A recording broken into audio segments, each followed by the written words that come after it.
নমস্কার বন্ধুরা, আজকে আমি শেয়ার করছি গ্যাসের চুলাতেই আমরা কিভাবে চিতই পিঠা বানাবো, তাও কড়াইতে।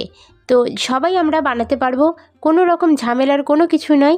সম্পূর্ণ সহজ সরলভাবে দেখে নেব গ্যাসের চুলাইতে কড়াইতেই আমরা কিভাবে বানিয়ে নেব দুর্দান্ত স্বাদের এই চিতই পিঠা। আর এটা কিন্তু সঠিক পরিমাপ দিলে একদম টোপরের মতো ফুলবে আর একদম নরমও হবে।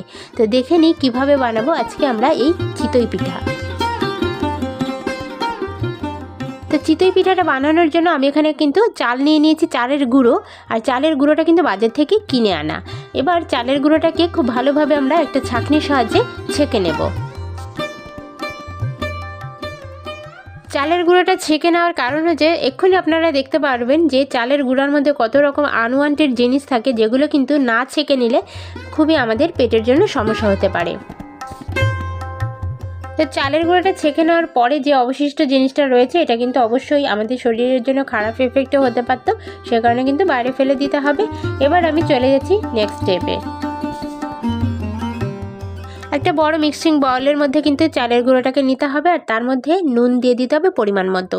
নুনটাকে শুকনো অবস্থাতে কিন্তু ভালো করে মিশিয়ে নিতে হবে চালের গুঁড়োর সাথে। বন্ধুরা, এর আগে আমি আমার চ্যানেলে চুষি পিঠার রেসিপি সবথেকে সহজ সরল পদ্ধতিতে কিভাবে টেস্টি উপায়ে বানানো যায় সেটা কিন্তু শেয়ার করেছি। তোমরা অনেকেই সেই ভিডিওটা দেখেছো আর সবাই খুব পছন্দও করেছো। তো যারা যারা এখনও দেখোনি তারা কিন্তু সেই ভিডিওটা দেখে আসতে পারো। এবার দেখো, এখানে আমি একটা কন্টেনারে গরম জল নিয়েছি, আর এই গরম জলটা কিন্তু অবশ্যই নিতে হবে।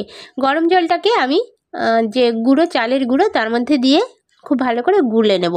এবং গোলার সময় একটা জিনিস কিন্তু অবশ্যই মনে রাখতে হবে, খুব বেশি মোটা করে কিন্তু এই চালের গুঁড়োটাকে কিন্তু গোলা যাবে না, আর একবারে অনেকটা জল দিয়েও কিন্তু গোলা যাবে না। ঠিক আমি যেভাবে গুলছি এভাবেই কিন্তু তোমরাও গোলার চেষ্টা করবে। তো প্রথমে দেখো, আমি এইভাবে 1 কাপ জল দিয়ে আমি কিন্তু এভাবে অল্প করে গুলে নিচ্ছি। এখানে কিন্তু আমার বেবির হ্যান্ড তোমরা দেখতে পাচ্ছ, ও একদম ছোট বেবি, তো বায়না করছিল তাই কিন্তু ওকে অ্যালাউ করেছি। তো যাই হোক, এবার আমি কিন্তু ভালো করে এরকমভাবে একটু গুলে নিচ্ছি। এবার আমি আরও 1 কাপ জল নিয়েছি, আর সেটাকেও কিন্তু প্রথমে ভালোভাবে মিশিয়ে নিতে হবে। তারপরে গিয়ে কিন্তু জলটার কনসিস্টেন্সিটা আমি বুঝতে পারবো যে কতটা দিতে হবে। এইভাবে তোমরাও যখন গুলবে তখন কিন্তু খেপে খেপে জলটা নেবে, মানে একবারে পুরো জলটা নিতে যাবে না, বা মাত্র অনেকটা জল একবারে নিয়ে নেবে না। তো এইভাবে 2-3 বারে জলটা কিন্তু মেশাতে থাকতে হবে। বন্ধুরা, চিতই পিঠা বানানো কিন্তু খুবই একটা সহজ জিনিস, কিন্তু সেটার মধ্যে কিছু কিছু ট্রিক্স এবং টিপস ফলো করলে সেটা কিন্তু খুব সহজেই ফুলবে এবং সফট আর নরম হবে। তো সেই সমস্ত টিপস অ্যান্ড ট্রিক্স কিন্তু আমি আজকের ভিডিওতে শেয়ার করেছি। তো ভিডিওটা তোমরাও যদি শেষ পর্যন্ত দেখো তাহলে কিন্তু তোমরাও পারবে একদম সফট নরম আর ফুলকো ফুলকো করে চিতই পিঠা সহজেই বানিয়ে নিতে।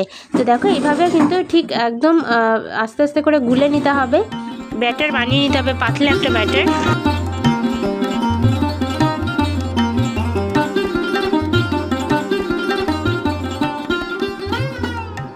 কতটা গাঢ় রাখতে হবে সেটাও কিন্তু আমি বুঝিয়ে দেবো, একটা হাতার ব্যবহার করব আমি। তো সম্পূর্ণটা গোলা হয়ে যাক, তারপর আমি দেখিয়ে দিচ্ছি যে কতটা কনসিস্টেন্সি রাখতে হবে। কোন কনসিস্টেন্সি হলে বুঝতে হবে যে এরপরে আর জল দেওয়ার প্রয়োজন নেই। তোমাদের বোঝানোর জন্য আমি কিন্তু একটা হাতা নিয়ে নিয়েছি, আর হাতার সাহায্যে গুললে তোমরা বুঝতে পারবে। দেখো, হাতার গায়ে কিন্তু একদমই খুব হালকা পাতলা একটা লেয়ার পড়ছে, এখানে কিন্তু কোনো রকম মোটা লেয়ার কিন্তু পড়ছে না, জাস্ট পাতলা একটা লেয়ার পড়বে। আর এইভাবে কিন্তু স্মুথলি জিনিসটা পড়ে যাবে, কখনো কিন্তু হাতার গায়ে লেগে থাকছে না বা এই ধরনের কোনো কিছু আঠালোভাবে পড়ছে সেরকম কিন্তু না, একদম স্মুথলি জলভাবেই কিন্তু পড়ে যাচ্ছে, আর পাতলা একটা লেয়ার কিন্তু হাতার গায়ে পড়ছে। এটা দেখে আশা করি তোমরা বুঝতে পারবে যে কতটা কনসিস্টেন্সি রাখতে হবে জলের। খুব ভালো করে গুলে নিয়েছি, আর এটাকে কিন্তু অবশ্যই 5 মিনিটের জন্য হলেও রেস্টে রাখতে হবে, মিনিমাম 5 মিনিট, বেশি হলে তোমরা 10-15 মিনিটও কিন্তু রাখতে পারো। তো দেখো, আমি ঢাকনা চাপা দিয়ে রেখে দিচ্ছি অন্তত 5 মিনিটের জন্য। আর আমি কড়াইয়ের কাছে চলে এসেছি। কড়াইতে খুব সামান্য একটুখানি তেল, আমি সাদা তেল আমি দিয়ে দিচ্ছি। সাদা তেলটা দেওয়ার ফলে তোমার যে জিনিসটা তুমি তৈরি করতে যাচ্ছ সেটা কিন্তু লেগে যাবে না কড়াইতে, সেই কারণে সামান্য একটু প্রথমবার কিন্তু সামান্য তেল এভাবে দিয়ে দিতে হবে। এবার একটা হাতার সাহায্যে আমি এভাবে গোলাটাকে একবার একটু নেড়ে নেব, নেড়ে তারপরে গিয়ে আমি এক হাতা গোলা নিলাম, নিয়ে কিন্তু এইভাবে আমি দিয়ে দিচ্ছি।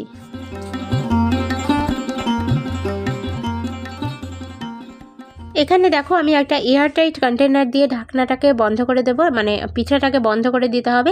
মনে রাখতে হবে এয়ারটাইট দিয়েই বন্ধ করতে হবে। চারপাশ দিকে যদি হাওয়াটা বেরিয়ে যায় তাহলে কিন্তু পিঠাটা ফুলবে না এবং সঠিকভাবে ভাপা হবে না। তো দরকার হলে চারপাশে তোমরা কোনো একটা কাপড়ও চাপা দিয়ে রাখতে পারো, ঢাকা দিয়ে রাখতে পারো, তাতেও কিন্তু খুব ভালো হয়। তো আমার এটা কিন্তু এয়ারটা বের হচ্ছে না, এই কারণে কিন্তু আমি কোনো কিছু আশেপাশে দিচ্ছি না। দরকার হলে তোমরা কিন্তু কাপড়ও চারপাশে দিয়ে দিতে পারো। আশা করি বোঝাতে পেরেছি। তো মাত্র 2 থেকে 3 মিনিট আমি ওয়েট করেছি, আর তারপরে কিন্তু জিনিসটা খুব সুন্দরভাবে রেডি হয়ে গেছে।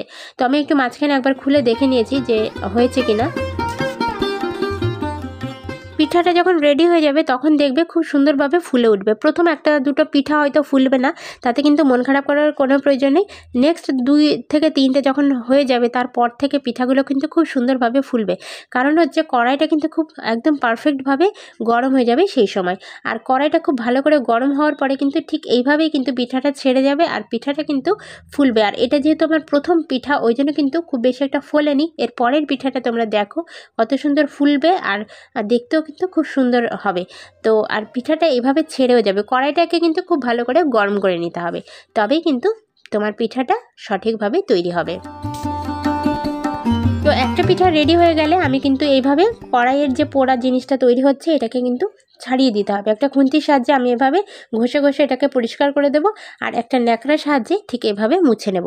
ঠিক তোমাদেরও কিন্তু একই সেম পদ্ধতিতে করতে হবে, না হলে কিন্তু পিঠাগুলো পরেরগুলো কালো হয়ে যাবে, ভালো দেখতে হবে না। তো যাই হোক, এভাবে কিন্তু পরিষ্কার করে নিয়ে একটা ন্যাকড়ার সাহায্যে এভাবে পরিষ্কার করে নিতে হবে। এরপরে গিয়ে আমি আবার এখানে কিন্তু কোনো রকম তেল দিচ্ছি না। এইবার আমি পরপর পিঠা একটা একটা করে বানিয়ে নেব। এরবার থেকে দেখো কত সুন্দর পিঠাগুলো ফুলবে।